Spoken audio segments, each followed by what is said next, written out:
мы с казанскими, московскими друзьями, выходцами из Азанкаева, очень были озабочены состоянием вот этого нашего старого кладбища. Без bu ziyaratni motor tushga kiritib, Oyrat abi aytmishlar, elki zamanda bu ziyaratni shul xat motor etib tutalar edi babaylar.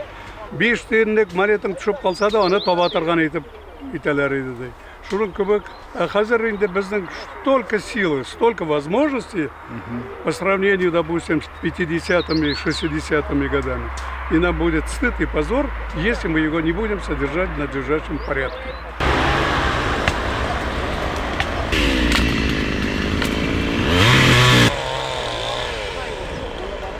Апалар, абзыйлар, мында, шушы зиратта кайткан сайын күңел бик нык сыкрыйдыр ие. Кайткачтан югаладыр ие минем йокыда.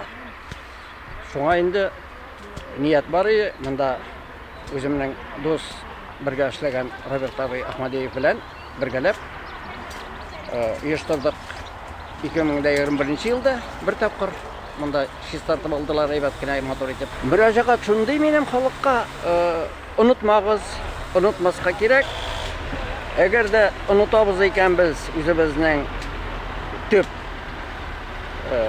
тамырларны, әгәр дә үзебезнең әтиләрне, әбиләрне, әниләрне, бабайларны онытабыз икән, безнең булачак юк дигән сүз.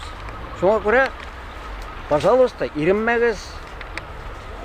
Елына берничә тапкыр субботникка җыелып, ул бик күркәмеш